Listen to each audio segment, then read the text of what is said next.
What's up, you guys? What's going on, man? Happy Saturday. So it's Saturday. I don't know the date, but we're about to head out to video a young woman who's been riding for a lot of years. And according to the maps, we're 6 minutes away from the house. I hope everyone's enjoying these episodes, man. We're just having a good time. Me and my compadre, I was gonna say compadre, Julio. But check this out. So recently, this is a me thing, okay? If you feel attacked, that's on you. Events, man. Events have been just a dime a dozen. 4, 5, 6, 7 sometimes events just in Southern California alone. I'm done with events. When we started Tales of the King for a year and a half, I didn't almost do any events because we were traveling, we were working, we were recording, and I'm going to get back into that. I started riding motorcycles from dirt to street. And when I started riding streets and Harley and stuff, I rerode. That's what we did. Events weren't a big thing. Went to a few events, but it wasn't my thing. And we're going to get back into that. Getting back into riding. Not to events. I'll do my thing locally with my wife when we're home. Because I also don't ride a lot because we travel so much. So when I'm home, me and my wife will restaurant, bar, hop, whatever. But as far as like these little events or events in general, I'm done. I'm tapped out. We're going to start setting up long rides. Overnighters. No events. It's not an event. We'll just hang out, have a good time. Hit some restaurants, hit some motels, of course, bars, whatever. Who knows? But what do you guys feel? How do you guys feel about that? Do you feel I don't know if it's a Southern California thing or what, or a California thing. Has events taking over riding? And I know that's not for everyone. I'm speaking for myself. But how do you feel? Because, I don't know, an event's an event. I don't know. You guys let me know, man. Let me know how you feel about that. Maybe I'm wrong. Maybe I'm not. Either way, it's my opinion, and that's how I feel. As for me, I'm going to start riding more. So you guys stay blessed, man. We hope you enjoyed this episode of Tales of a Queen. You guys stay tuned. King Life.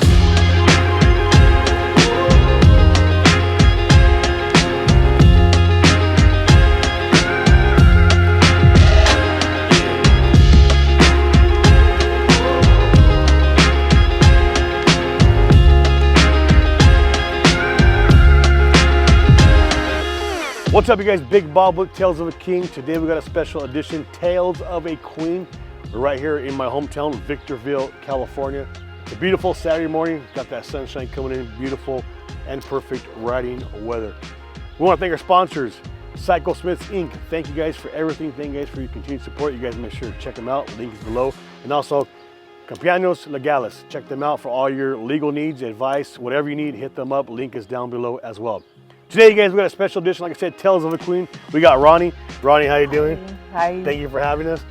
Now, Ronnie is not new to riding. Nope. Ronnie, not. you got 3 beautiful motorcycles. Well, thank you very much. Springer, Softail, and Road Glide. And we got a nice little quad over there. I'm just kidding, but So how did you get into riding? So I have 4 brothers, and my 4 brothers ride. And I have a brother that's 11 months younger than me. Wow. And we did everything basically together. Right. Make a doctor appointment, make one for your brother. Make a dentist appointment, make one for your brother. Mom, I want my driver's permit. Well, make an appointment for your brother. Here I am trying to get advanced ahead of him. Right. It's always kind of like competing. And one day I see him pull up on a bike. My brother showed him how to ride a bike. Well, if he could do it, I could do it. Right. That's his history. And it was from there, you got the itch. Yes. Now, how long ago was that? About 1990. Wow. Yes. So you've been riding. Now, see, this is the guys I was talking about. There's women out there who've been doing this who just love the scene, love to be in the wind. That's why you do it, right? You do it for the thrill of riding motorcycles, the joy, the love. Yeah. So thank you for that. Thank you. Now, what was the first bike you had? I got my license on a YSR. Really? A YSR. Very few people are going to know what that is. Right. Yeah, that's a YSR. And it's a little 50, and that's what I got my license on with. No blinkers, no mirrors. And so, I don't know if it's right. It's going to sound back then. Yeah. In the 90s, you didn't have to have that. No. You just did your test. Did my test. You're good to go. Vámonos. Wow. So I've had my license, and some of our friends from even back then, they didn't have their license. But I managed to get my license on a YSR, and it was a 50, so I think after a certain time, the CCs had to be 150 and up. Yeah, I remember that. M1. Okay. So you didn't even have a helmet law back then either? Nope. Wow. That was pretty neat. You know what's funny is, speaking of helmet law, I was up on 7th Street in Victorville one day, and I took off, and I'm like, man, I must look extra badass today. Everyone's staring at me. When I get to where I'm going, I go to do this. I have no helmet. Anyways, funny story. Back to our program. So now, from the YSR, what'd you get after that? So I was all over town in the YSR for the longest time, and I was happy with that. I mean, did you ride it to get comfortable, or is that just what you could? I what just you loved had? it. That's what I loved, and that's what I had. And then one day I ran out of gas, so I had to call my brother. Hey, I ran out of gas. Can you come get me? So by the time he got the motorcycle started, the YSR started, he was way down there, and he left me with a FZ 750. Oh wow. Okay.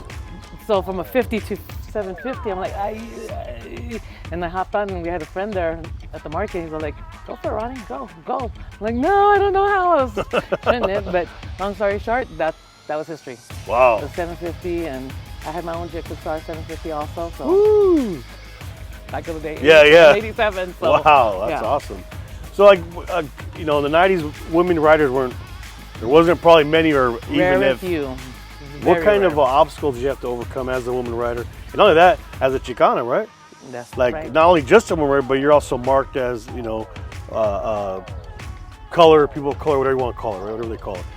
How was that coming up? Trying to, because you're doing it. You're not, nothing's stopping you. It was rare. It wasn't even heard of that much.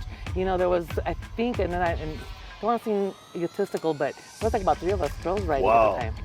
You know, there with each other, or you guys didn't know each other? Didn't know each other. Wow. A lot of them knew me because, like I said, my brothers had brothers rode, so I was the sister. So a lot of places that I would go, I would say I'm an only child because I didn't want people to know that I ride. Okay. Yeah. Wow. Yeah. And did you ever have to, like, I mean, get it did you ever stand up for yourself as a woman, like being out there? No. It wasn't that bad. It was just it wasn't that kind of like bad shunned on, or like. No, it was actually very impressive, I guess, because I would be wearing heels sometimes, and you're so and so's sister. I'm like, no. So yeah, then I would get on my, their bikes, right. Their crotch rockets as they're known, and try to take off. But here I have people looking at me, so I would get nervous and obviously bog out. And then you know what? There's a strike 3 and you're out. I'm like, all right, let's give it a try one more time. Yeah. And I had to make it work, even though I dragged the clutch a little bit, but I made it work.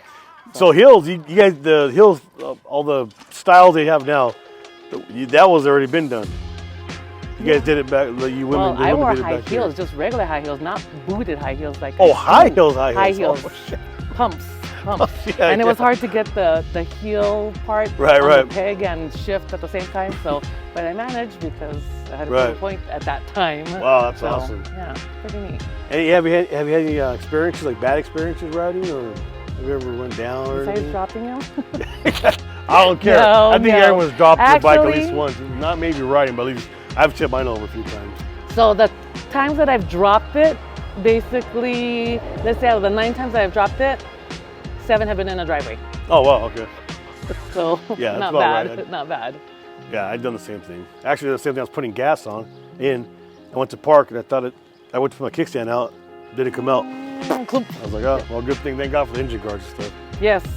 So now, what was your first Harley Davidson? This was our first Harley Davidson, the Springer. And you guys, I learned this today.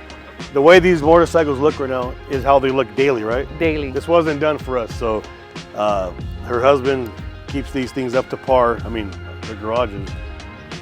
I'm getting jealous of the garage. And this you bought as is, right? For the most part? For the most part, yes. For the most part. Any upgrades you did to it since you've had it? That's his department. Well, that's his department. I ain't gonna lie. I'm sure like the lights, the blinkers, the coffin, the more chrome, and powder coating some other stuff again. Also, the pipes are new, I think. And then you also got the shotgun air, right? Shotgun air ride. I mean, this thing is clean. Yeah. And what year is it? 05. And you guys gonna keep it like this? For the most part, I want to paint it a different color. Something, anything. 8 different colors. Yeah, different paint job. So what do you got? That's your air? Oh, that's okay. Yeah. This is the old switches? Yeah. Oh, okay, okay. Either or, so he has them up here. On the And top. do you still ride this one once in a while, or? Yes, from time to time. It's because of the Springer front end. To me, it's a little bit top heavy. Okay. And the clutch, and then the older I get, it's getting harder on the joints. But yeah, I can still manage it. And then we got the Road Glide. Road Glide. This thing is beautiful. This is my next. This is what I want next right here for myself. A Road Glide. Now this thing, you guys put some miles on, right? You guys ride together at all?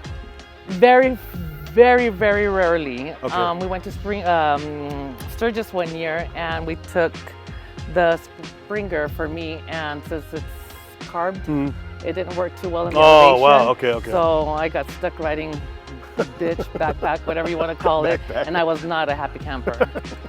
There's a picture of me like that, exactly like that, because I was so mad. Yeah. I didn't like that. I can imagine you're so used to having your own, being in control, you know, it's probably.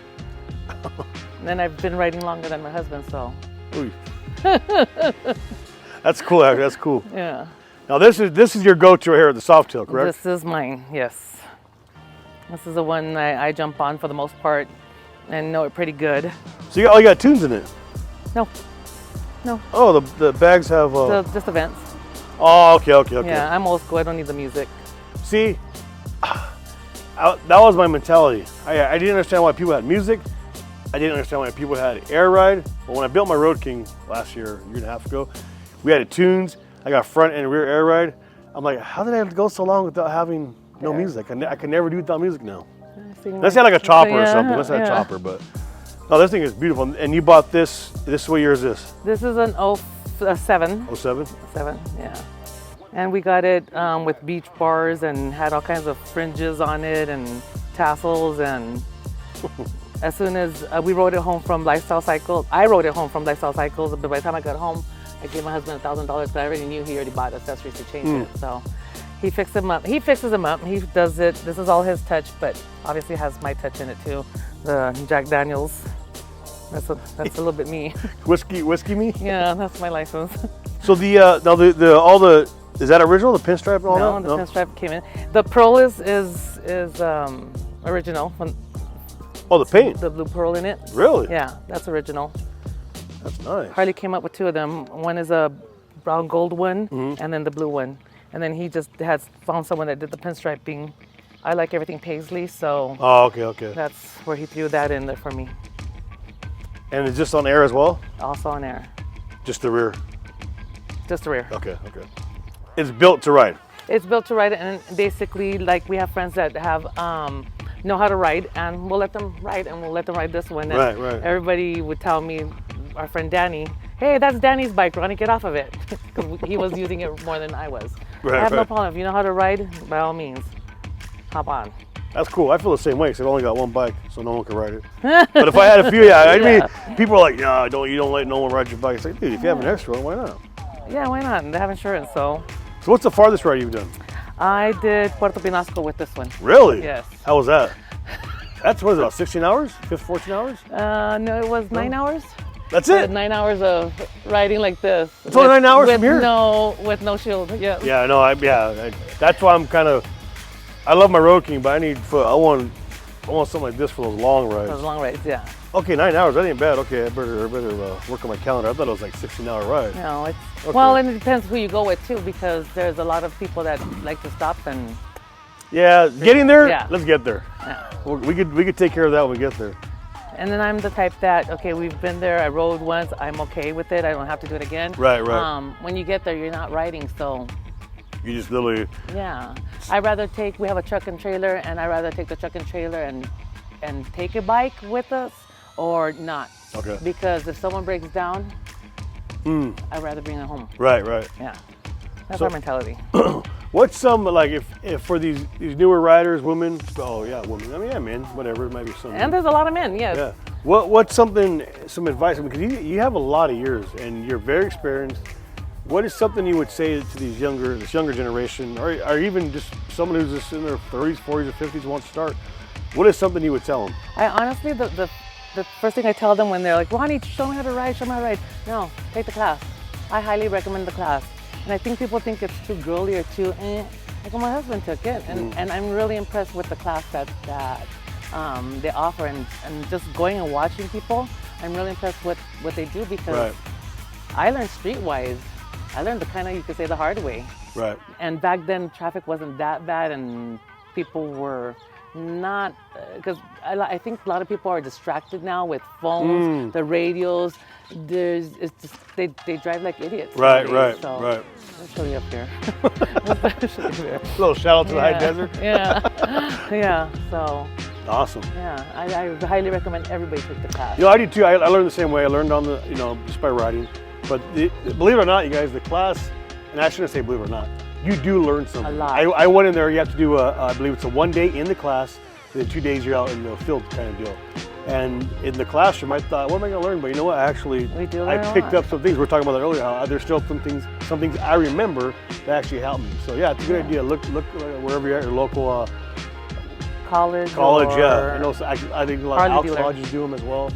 Check them out. It's a little expensive, but you're guaranteed your license, and you don't got to go to the DMV. Just a heads up. They keep you away from there. And I tell a lot of people too, if their spouses ride or don't ride, take the class. It makes you a better passenger. And God forbid anything ever happens to the main rider. Right. There you are.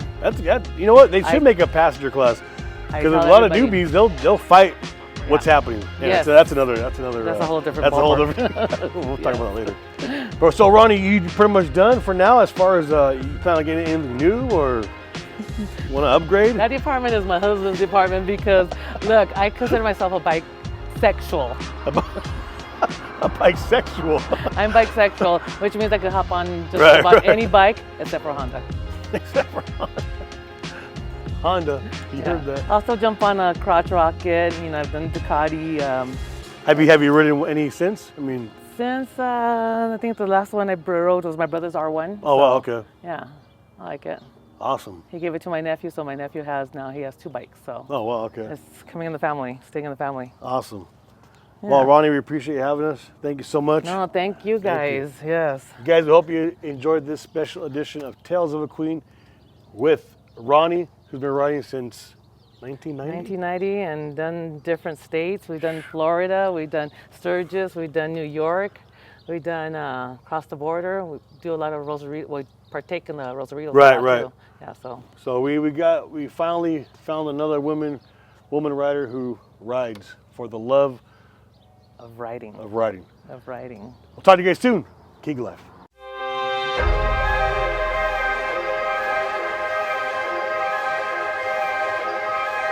All right, so we just got done with the interview. It was a good interview. We talked about the motorcycles. As you guys seen, Ronnie's been riding for 30 plus years, which is awesome, right? She does it for the love. Now you guys had her jump on her bike, her soft tail, and now we're gonna get some movie shots. You guys stay tuned. Keeg Life.